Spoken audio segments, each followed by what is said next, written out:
मैं उस जज से माफी मांगूंगा, उस जज से जो मुझे कहा कि यदि आप लिख के दीजिए कि विधायक के खिलाफ नहीं बोलेंगे तो आपका बेल हो जाएगा। गवाह भी वहीं पे मौजूद होता है, बेलर भी वहीं मौजूद होता है, सब जेल का खेल। बस आपको किसी पर मुकदमा करना है, किसी वकील को 500,000 रुपया दे दीजिए और एक अच्छे आदमी पर मुकदमा हो जाए। अधिकार है देश में, कहीं नहीं है, डेड बॉडी है।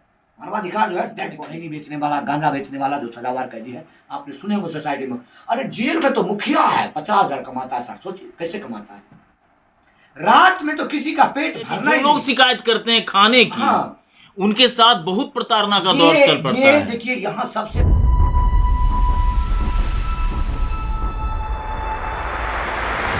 दोस्तों नमस्कार, मैं आपको आज एक ऐसी जानकारी देने वाला हूं जो जानकारी पूरे देश भर के लोगों को होनी भी चाहिए, और क्योंकि ये जरूरी भी है, क्योंकि जब आप घर में होते हैं तब, और जब घर से बाहर होते हैं तब, और जब जेलों का सफर हो जाता है किसी न किसी कारणवश, लोगों की आम जिंदगी का एक अब ये दिनचर्या के रूप में होते जा रहा है। चूंकि षड्यंत्रकारियों का जो जमात है वो ज्यादा एक्टिव है और प्रशासनिक व्यवस्था षड्यंत्रकारियों के संरक्षण में लगातार लगी रहती है। और ये कहानी सिर्फ बिहार की नहीं, बल्कि मैं समझता हूं कि तमाम उत्तर भारत में कम से कम ऐसा देखा जा रहा है। दक्षिण भारत की चर्चा मैं नहीं कर पा रहा हूं इसलिए कि मुझे जानकारी नहीं है, लेकिन कमोबेश जो स्थितियां हैं मनुष्य के जीवन में, वो बहुत उतार चढ़ाव की स्थितियां उत्पन्न करती है।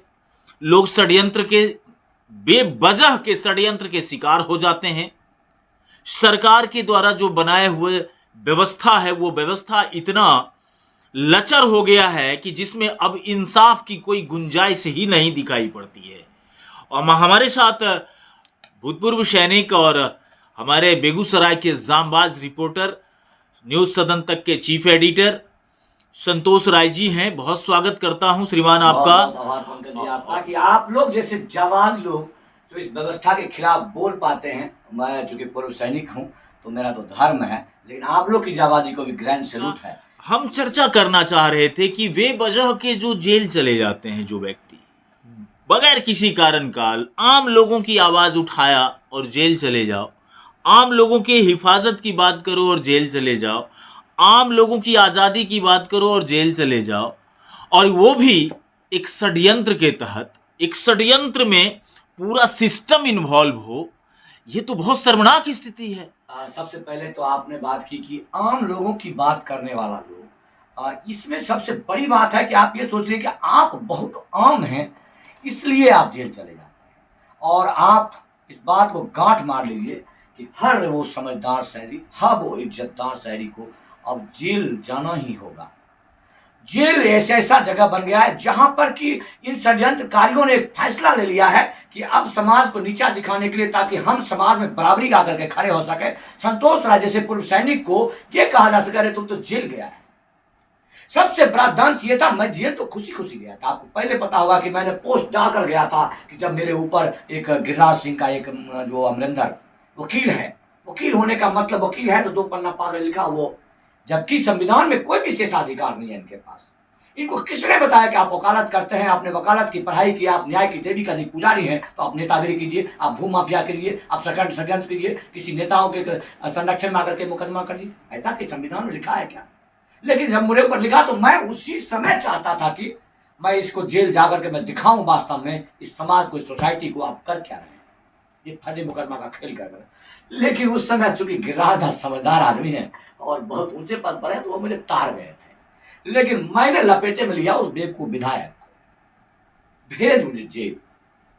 फिर मैं बताऊंगा चीज क्या है संतोष राय की, भारत के सिपाही को जो पत्रकारिता कर रहा हो, तुम्हारा जेल का करतूत तो दिखाया इसने, बेगूसराय में आके देखा, इनका पोल खोल के रख दिया। तो मैं चाहता था कि एक बार इनका तहखाना देखो जो वास्तव में तहखाना है। जेल सरकार का जेल। एक बात नहीं समझ में आती संतोष भैया हमें कि बेगूसराय के सामने से सामान लोग खरीदते हैं, जो मुलाकाती जाते हैं, हम सफर वहां से स्टार्ट करना चाहते हैं कि आखिर समस्या कहाँ कहाँ नहीं है। आप देखिए कि लोग बड़े हिम्मत करके, बड़ी मुश्किल से, कभी ऑनलाइन कभी ऑफलाइन, कभी पैसे पर, कभी किसी तरीके से लोग अपने मुलाकाती से मिलने जाते हैं। 5 रुपया का सामान 50 रुपया में जेल के अंदर बिकता है। देखिए ये तो बहुत लॉजिकल पार्टिकल्स है। आप बहुत गहराई से सोचिए कि जेल जो है वो अंग्रेज जमाने के अंग्रेजी रूल से संचालित होता है। जो जेल अधिनियम है वो आपका 1894 है। दैट्स मीन कि आप अंग्रेज जमाने के जो संशोधन है, संशोधन मायने नहीं रखता है, लेकिन जो बेस है, जो उसका संचालन का अधिनियम है, वो अधिनियम तो अंग्रेजी रूल से संचालित हो रहा है। तो आप सबसे बड़ी बात है कि जो बाहर से जो आप जो चीज देख रहे हैं उस चीज का सिर्फ आकलन कर रहे हैं। लोग जो बाहर से वहां जा रहे हैं उनके परिजन उनके अंदर में हैं। और उनको प्रताड़ना दिया जाता है, ऐसा प्रताड़ना दिया जाता है कि जिसके वजह से वो भयभीत होकर के वो कुछ बातें नहीं करते हैं। लेकिन जेल के अंदर क्या हो रहा है इस पर जब गहराई से सोचेंगे तो आपको आश्चर्य होगा ये जानकर कि जेल एक मंत्रालय है, एक विभाग है, जिसके जेल में एक भी कर्मी नहीं है। एक आध मुश्किल से कर्मी होते हैं, बाकी सब सुरक्षक है। पुलिस सुरक्षक कोई कर्मी नहीं है। मैं देश का सुरक्षक रहा हूं, मैं कर्मी नहीं था। मैं कभी नहीं करता हूं कि मैं नौकर हूं, भारत सरकार का नौकर नहीं था। वो मुझे कहते थे मेरा सेवक है। अरे कोई कर्मी जान देगा क्या? कोई कर्मी जान नहीं दे सकता है ना। कोई सेवक होगा तभी देश के लिए जान देगा। तो सुरक्षा करने वाला व्यक्ति कभी कर्मी नहीं होता है। सुरक्षा करने वाला व्यक्ति जान देता है। हम ये जानना भी चाह रहे हैं और पूरा बिहार जानना चाह रहा है इस चीज बिहार को। नहीं, पूरे देश को जानना चाहिए कि आखिर पूरे देश के जेल में कम से कम आप समझ लीजिए कि हमारे देश में, हमारा देश सर्व धर्मों का देश है और ये सबसे दुनिया का जाना माना सेकुलर देश है जहाँ सर्व धर्मों को समान है। कोई धर्म वाला अपने ऊपर ना ले, इसलिए मैं कह रहा हूँ कि कम से कम एक धर्म हमारा ऐसा है जिसके मरने के बाद 2 गज जमीन दी जाती है, लेकिन उस जमीन जेल में सोने के लिए 1.5 फीट का जमीन मिलता है। 1.5 फीट का, 3 फीट के एक बिस्तर में 3 आदमी को सुलाया जाता है। कहां गया आपका वैश्विक महामारी का वो 2 गज दूरी, मास्क जरूरी? जब डंडे मारना है, पैसे वसूलना है, तो गिनती के लिए वो गोल बना के रखेंगे आपको गेट के बाहर, ताकि आप वहां दिखाएं कि हाँ 2 गज दूरी, मास्क जरूरी है। लेकिन जब बिस्तरोने की बारी आएगी तो जिस जेल की कैपेसिटी 400 है, 300 है, उसमें 1300 कर दिए, 1400 कर दिए। और आप आकलन में जाएंगे तो बताया जाता है कि कोरोना के टाइम पर 13, 24, 3500 कैदी थे। तो सोचिए वो बैठ करके रहते हैं। एक वार्ड जिसकी कैपेसिटी 30 होती है उसके अंदर 90 आदमी तक सोते हैं। तो वो व्यवस्था है आपका।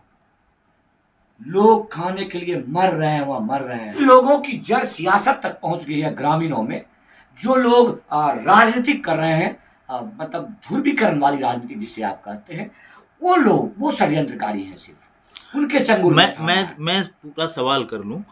वो जो कह रहे हैं, वो जो फर्जी मुकदमा दायर करते हैं और फर्जी मुकदमा में एक इनोसेंट लोग, एक गरीब आदमी, एक पिछड़ा वर्ग, एक दलित, एक महादलित, जिसकी सुरक्षा का बवंडर सरकार बना रही है, वो लोग को उठा करके ले जाया जाता है।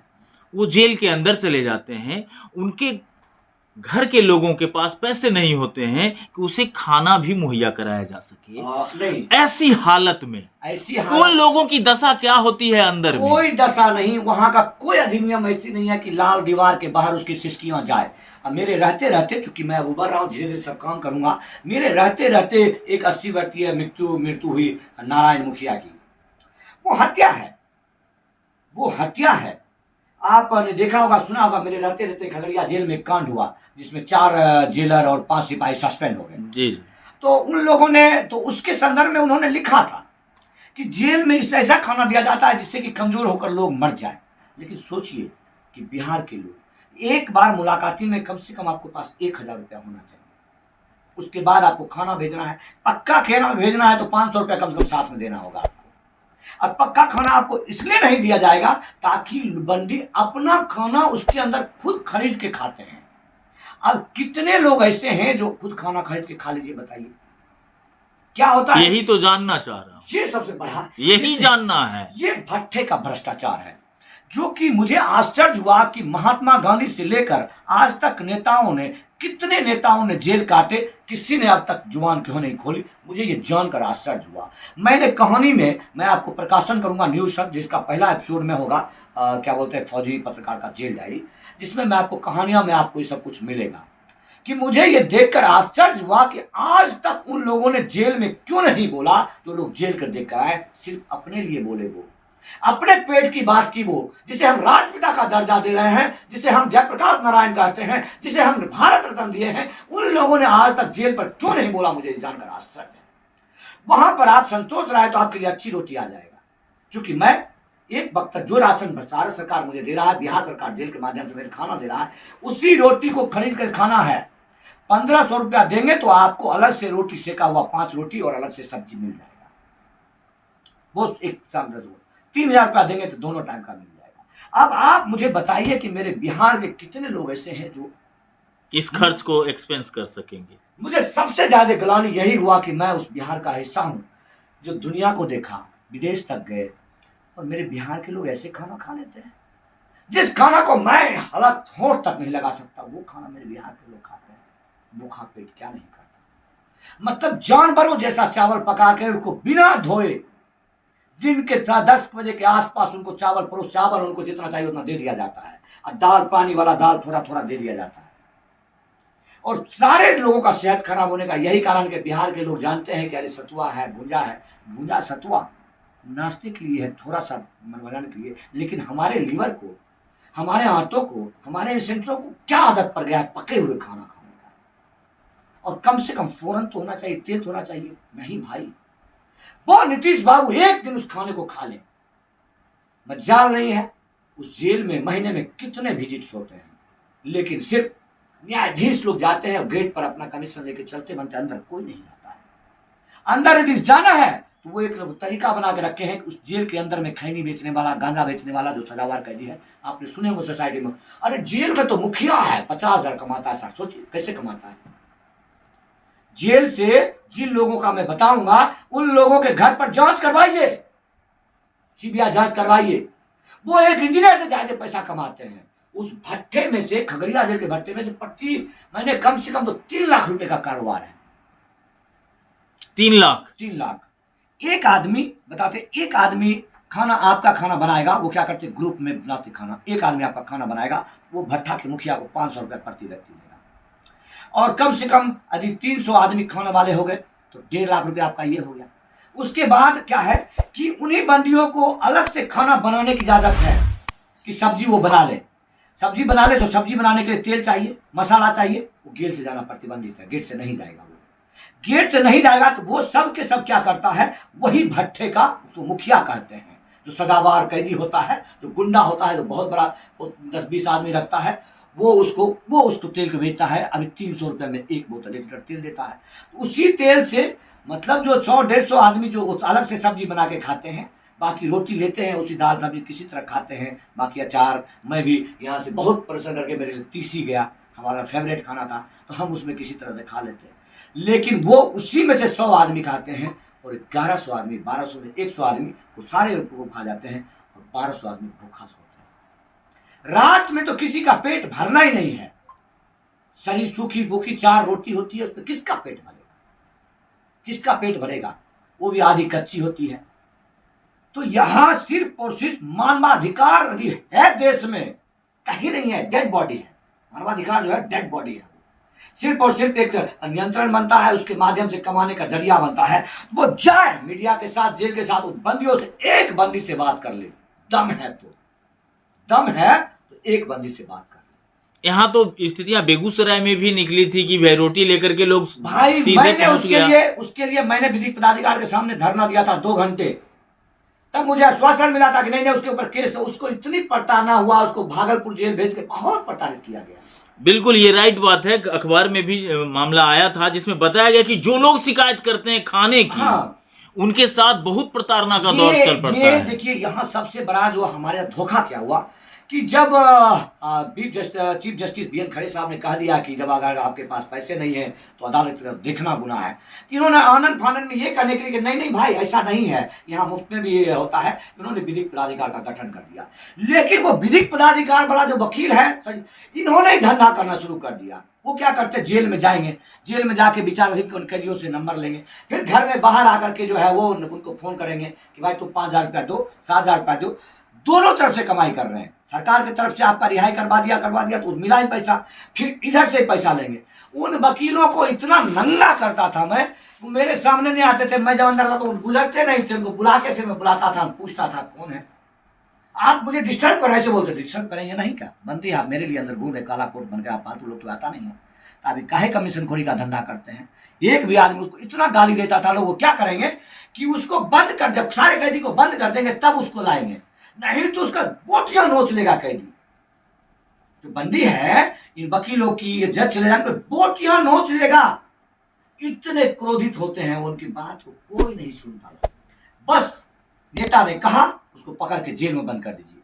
आवेदन में क्या है, कुछ नहीं।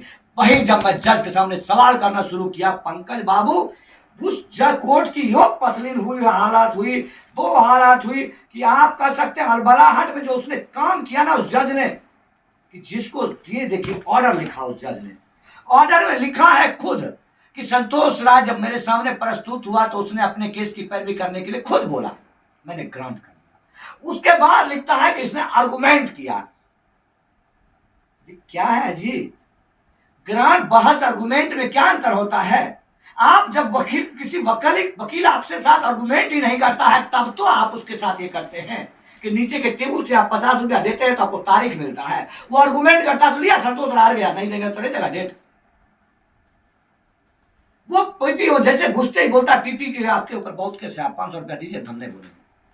चलिए हुजूर क्या बोल रहा है। एक चीज और जो सामने आ रही है, हाँ, अदालतों के अंदर, हाँ, खास करके डिस्ट्रिक्ट कोर्ट में, हाँ, चाहे वो कहीं का भी कोर्ट हो, हाँ, वहाँ स्थितियां ये है कि कुछ लोग गवाह भी वहीं पे मौजूद होता है, बेलर भी वहीं मौजूद होता है, सब जेल का खेल। बस आपको किसी पर मुकदमा करना है, हाँ, किसी वकील को 500,000 रुपया दे दीजिए और एक अच्छे आदमी पर मुकदमा हो जाती है। जेल का खेल है ये, जेल का खेल बोलते हैं इसको।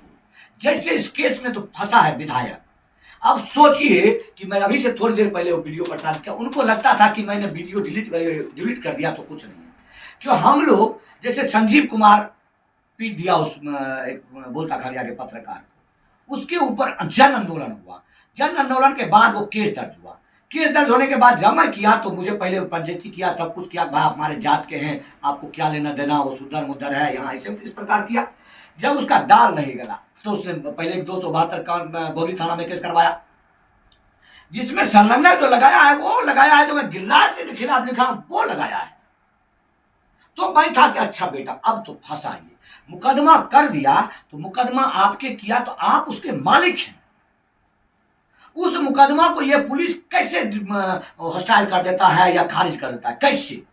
जब तक आपसे परमिशन नहीं लेगा, जब तक उसका सुपरविजन नहीं करेगा। तो एक भी मामले में ऐसा होता है। हजार हमारे ऊपर आपके जैसे बोलने के ऊपर सरकार इसलिए मुकदमा करवाती है ताकि जैसे मेरे खिलाफ जब बोलो उसको पकड़ के जेल में डाल दो। उसको तो भारी पड़ गया इसलिए ना कि संतोष राय उसको मिल गया तो हमारा साल भर का 10 साल जेल में रखना। सुप्रीम कोर्ट तक मैनेज करके जज से माफी मांगू, उस जज से माफी मांगूंगा, उस जज से जो मुझे कहा कि यदि आप लिख के दीजिए कि विधायक के खिलाफ नहीं बोलेंगे तो आपका बेल हो जाएगा। मतलब ऐसा बोला गया, ऐसा बोला गया। कोई जमीर नहीं है बहनचोद कि खुद लिख करके नीलेश कुमार पासवान, सोशल मीडिया पर आईडी रखा है नीलेश कुमार पासवान। आपको कैसे पता कि नीलेश कुमार पासवान है कि संजीव कुमार है? हम तो परबत्ता में संजीव कुमार के खिलाफ खबर चला रहे हैं ना। और खिलाफ कैसा, ये दो टूक सच है ना, दो टूक सच खिलाफ हुआ। जब संविधान में विरोध का अधिकार है तब हम विरोध करते हैं। आपको मालूम है कि पासवान कोई जाति नहीं है, ये तमाम जनता को समझ माना चाहिए। जो दलित निवारण अधिनियम है उस अधिनियम में उस जाति का नाम क्या है उसको नहीं पता, उस कोर्ट को नहीं पता, उस भरे हुए वकीलों को नहीं पता, इस पुलिस वालों को नहीं पता, किसी को नहीं पता। संतोष राय को जेल में भेज दिया। जब मैं उस पहली बार जब मुझे कोर्ट सिविल उसके पास जज के पास ले गया, जब कस्टडी के लिए ले जाते हैं, मैंने कहा जो ऐसे ऐसे मामला है, मैं एक स्वतंत्र पत्रकार हूँ, सैनिक हूँ, इस मामले में नहीं जी वो तो विधायक का मामला हम कुछ नहीं कर सकते हैं। इतना नशे में बच जाए उसके घर पर मुझे नहीं, ये आपका अदालत है, उसके लिए शराबबंदी कानून है। हर चीज पर मुकदमा करूंगा मैं, हर चीज पर, एक एक चीज पर। इस अदालत को, ये भ्रष्टाचार की अम्मा अदालत है। उसके बाद हमें भरोसा था, सत्यदेव जयते का जो होता है, हमें भरोसा था कि मैंने मेंशन करने के लिए इसको भेजा हाई कोर्ट। और हाई कोर्ट ने इसमें जो ऑर्डर लिखा है, जब आप सुनेंगे तो उस ऑर्डर में छोटे से मामले में इस जज को इसने लिख के दिया कि संतोष राय का आजीवन जेल में बंद रखो, कि संतोष राय कोर्ट का अवहेलना किया, मेरा अवहेलना किया। अरे बिका हुआ जज कैसा, जिसने पंच परमेश्वर जैसा कहानी नहीं पढ़ा कम से कम, कि जो एक दोस्त के लिए कितना खुन्नस रखने के बाद भी नहीं बदल पाया, तो शासन का अवहेलना क्या। मैं खुले तौर पर गाना रोली को आया, अदालत तुम्हारी कलई खुल गई, रात बीती और शर्तें शुरू हो गई, ए आसन तू जाकर कहां सो आई, कहां सो आई, किसके बिस्तर हो आई, क्यों ना कहे मेरे पास साक्ष्य सबूत है। और उसका छोटा सा पार्ट जेल है, जो सरकार का कदम है। मतलब सरकार के द्वारा एक संरचित व्यवस्था है, थाना अदालत ये सब कमाई का जरिया है। अदालत के माध्यम से ये काले कोट वाले भरुए, चंदे भरुए देश राज्य की मलाई काट रहे हैं, गरीबों का खून चूस रहे हैं, और करोड़ों लोग न्याय के लिए एरिया रगड़ रगड़ के मर जाते हैं।